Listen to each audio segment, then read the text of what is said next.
오늘 레위기 10장 1절에서 11절 제목은 목숨을 건 제사장의 직무입니다. 제사장 위임식이 있었고 위임받은 아론이 첫 번째로 제사를 드렸습니다. 그 직무를 수행했습니다. 얼마 지나지 않아 아론의 아들 나답과 아비후가 각기 향로를 가져다가 여호와께서 명령하시지 않는 다른 불을 담아 여호와 앞에 분향했습니다. 나답과 아비후는 아론의 네 아들 중 장남과 차남입니다. 이들은 아론과 함께 제사장의 직분을 위임받았던 자들입니다. 분향단의 향을 사르는 일은 대제사장 아론이 해야 할 일이었습니다. 그런데 제사장 나답과 아비후가 각기 향로를 가져와서 분향했습니다. 이는 분명 하나님의 영광에 가까이에서 백성들로부터 높임을 받고자 하는 인간적인 욕심에서 비롯된 것이었습니다. 무엇보다 대제사장이 해야 할 일을 자신들이 함으로 하나님의 말씀을 어긴 것이었습니다. 특히 이들은 여호와께서 명하시지 않은 다른 불을 향로에 담아왔습니다. 분향하기 위해 향로에 불을 채울 때에는 여호와 앞 단 위에서 피운 불을 채워야 했는데 이들은 자기들 마음대로 외부에서 가져온 불로 분향했던 겁니다. 불이 여호와 앞에서 나와 그들을 삼켰습니다. 4절 말씀을 보면 그 시체가 성소 앞에 있었다고 했는데 이로 보건대 이들이 성소에서 나오자마자 불이 여호와 앞에서 나와 그들을 삼켰고 그들이 여호와 앞에서 죽었습니다. 모세가 아론에게 말했습니다. 이는 여호와의 말씀이라. 이르시기를 나는 나를 가까이 하는 자 중에서 내 거룩함을 나타내겠고 온 백성 앞에서 내 영광을 나타내리라 하셨느니라. 하나님은 이미 자신을 가까이 하는 제사장들에 대해 출애굽기 19장 22절에서 그 몸을 성결케 하라고 특별한 경고를 하셨습니다. 나답과 아비후는 하나님을 가까이 하는 영예로운 제사장의 직분을 가졌음에도 그에 합당하게 행하지 않았습니다.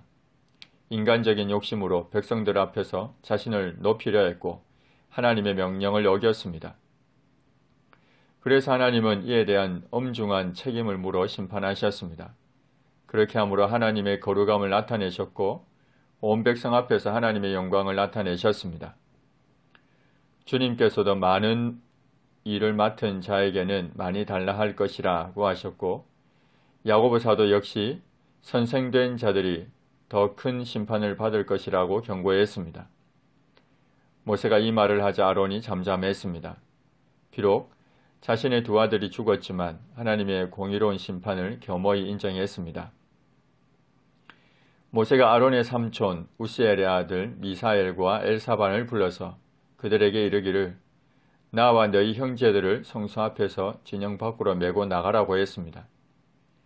제사장은 직계 가족을 제외하고서는 시체를 만지는 일이 금지되어 있었습니다. 특히 대제사장은 직계 가족이라 하더라도 시체를 만지는 일이 금지되어 있었습니다. 그래서 모세는 이 모든 것을 감안해 아론의 사촌을 불러 죽은 나답과 아비후를 메고 나가도록 했습니다. 그들이 나와 모세가 말한 대로 그들을 옷 입은 채 진영 밖으로 메어냈습니다. 이 옷은 제사장의 옷을 말합니다. 나답과 아비후는 그 옷을 입은 채로 여호와께로부터 나온 불에 삼켜졌습니다. 그 불은 그들을 완전히 태웠다기보다 생명만 앗아갔음을 알 수 있습니다. 모세가 아론과 그의 아들 엘르아살과 이다말에게 말했습니다. 너희는 머리를 풀거나 옷을 찢지 말라. 그리하여 너희가 죽음을 면하고 여호와의 진노가 온 회중에게 미침을 면하게 하라. 오직 너희 형제 이스라엘 온 족속은 여호와께서 치신 불로 말미암아 슬퍼할 것이니라. 모세는 죽은 이들의 아버지인 아론과 형제들인 엘르아살과 이다말에게 죽은 그들을 동정하여 울거나 그 죽음 자체를 애도하는 일을 하지 말라고 했습니다. 제사장도 일가 친척의 죽음을 슬퍼하며 애도할 수 있습니다. 물론 애도한다 하더라도 제사장 직분을 감당하는 그 옷은 찢을 수 없었고 머리는 풀 수 있었습니다. 그런데 여기서는 머리조차 풀지 말라고 했습니다. 그 이유는 그 죽음이 범죄로 인한 죽음이었고 당시 아론과 아들들은 직무를 감당하고 있었기 때문입니다. 그래서 머리조차도 풀지 말라고 했습니다. 그렇게 할 때 죽음을 면할 것이고 여호와의 진노가 온 회중에게 미침을 면할 것이라 했습니다. 다만 여호와께서 치신 불로 말미암아 슬퍼하라고 했습니다. 이 말은 나답과 아비후를 동정하여 울거나 그 죽음 자체를 애도하는 일은 하지 말아야 하지만 회중의 죄를 담당해야 할 제사장들이 불에 태워져 죽은 그 사건 자체를 그리고 그 불이 가져다 준 두려움과 하나님의 진노에서 긍휼을 얻기 위해 슬퍼하라는 겁니다. 모세는 이어서 여호와의 관유가 너희에게 있은즉 곧 위임받은 제사장들이기에 너희는 회막문에 나가지 말라고 했습니다. 부정한 죽음에 가까이에서는 안 된다고 했습니다. 그리하면 죽음을 면할 것이라 했고 그들은 모세의 말대로 했습니다. 여호와께서 아론에게 말씀하셨습니다. 레위기에서 아론에게만 말씀하신 곳은 여기 한 곳뿐입니다. 너와 네 자손들이 회막에 들어갈 때에는 포도주나 독주를 마시지 말라. 그리하여 너희 죽음을 면하라. 이는 너희 대대로 지킬 영원한 규례라. 제사장들도 포도주와 독주를 마실 수 있었습니다. 그러나 회막에 들어갈 때에는 곧 제사장의 직무를 수행할 때에는 포도주와 독주를 마실 수 없었습니다.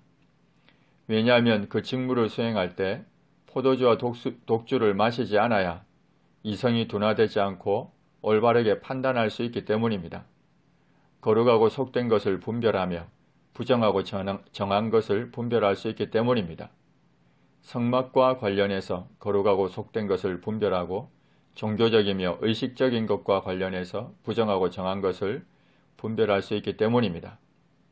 그뿐만 아니라 하나님께서 모세를 통하여 모든 규례를 이스라엘 자손에게 가르칠 것이기 때문입니다.